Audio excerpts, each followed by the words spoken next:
Dieu combat pour toi quand tu ne peux plus.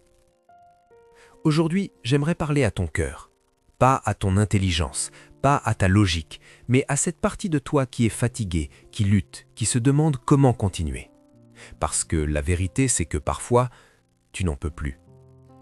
Tu as essayé, tu as prié, tu as tenu, tu as résisté, tu as fait tout ce que tu pouvais, mais malgré tout, tu te sens au bout de tes forces.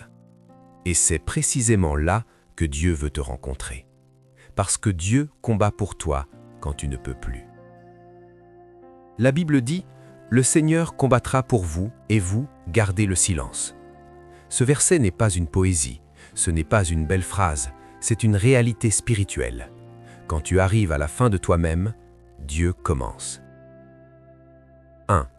Quand tu n'as plus de force, Dieu prend le relais. Il y a des moments où tu n'as plus les mots pour prier, tu n'as plus l'énergie pour te battre, tu n'as plus la vision pour avancer. Mais Dieu ne te demande pas d'être fort tout le temps. Il ne te demande pas d'être un héros. Il te demande juste de tenir dans sa main. La Bible dit « Quand je suis faible, c'est alors que je suis fort ». Pourquoi ? Parce que ce n'est plus ta force qui agit, mais la sienne. 2. Dieu voit ce que tu ne dis pas. Tu peux cacher ta fatigue aux gens, mais pas à Dieu. Tu peux sourire en public et pleurer en silence, mais Dieu voit les deux. Tu peux dire « ça va » alors que ton cœur crie, mais Dieu entend le cri. Il connaît tes combats invisibles, il connaît tes pensées profondes, il connaît tes nuits blanches. Et il dit « ne crains rien, car je suis avec toi ». Non pas « je serai avec toi », pas « je viendrai plus tard ».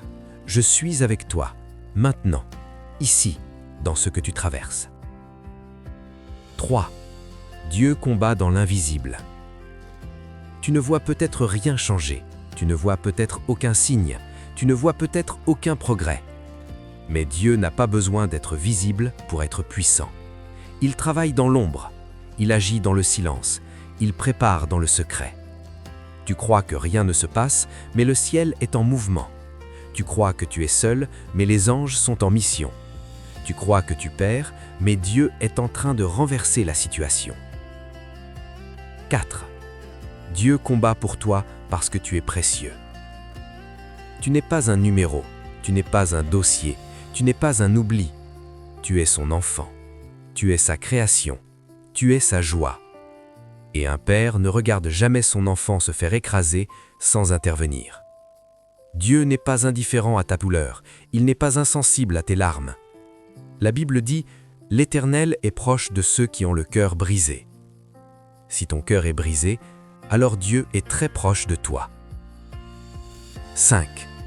Quand tu ne peux plus avancer, Dieu te porte. Il y a des saisons où tu ne marches plus, tu es porté. Tu ne le réalises pas, mais si tu tiens encore aujourd'hui, c'est parce que Dieu t'a porté hier. Tu n'as pas survécu par ta force, tu n'as pas tenu par ta sagesse, tu n'as pas traversé par ton courage. Tu es là parce que Dieu t'a soutenu. Tu es là parce que Dieu t'a protégé. Tu es là parce que Dieu a combattu pour toi. 6. Dieu combat pour toi pour t'amener à la victoire. Le combat n'est pas la fin. La fatigue n'est pas la fin. La douleur n'est pas la fin. Dieu ne combat pas pour te maintenir en vie. Il combat pour te conduire à la victoire. Tu ne vas pas juste survivre, tu vas t'en sortir. Tu vas te relever. Tu vas témoigner. Parce que Dieu ne commence jamais un combat qu'il ne finit pas. Et il ne finit jamais un combat sans victoire. Laisse Dieu combattre pour toi. Tu n'as pas besoin de tout comprendre. Tu n'as pas besoin de tout contrôler. Tu n'as pas besoin d'être fort aujourd'hui. Tu as juste besoin de croire que Dieu est là, qu'il t'aime, qu'il veille sur toi et qu'il combat pour toi quand tu ne peux plus. Respire. Relâche. Abandonne-lui le poids et laisse-le faire ce que toi, tu ne peux plus faire. Prions ensemble. Au nom puissant de Jésus, je déclare que Dieu combat pour toi. Je déclare que les forces du ciel se lèvent en ta faveur. Je déclare que ce qui te dépasse sera vaincu par la main de Dieu. Je déclare que tu ne tomberas pas, tu ne seras pas détruit, tu ne seras pas abandonné. Je déclare que la victoire de Dieu devient ta victoire. Et je déclare dès aujourd'hui que tu marches dans la paix, la force et la protection divine. Au nom de Jésus. Amen. Si ce message t'a parlé, ne pars pas sans t'abonner. Laisse un like pour soutenir l'œuvre et surtout partage cette vidéo à quelqu'un qui en a besoin. Tu peux devenir un instrument dans les mains de Dieu simplement en cliquant. Merci pour ton soutien et que Dieu te bénisse abondamment.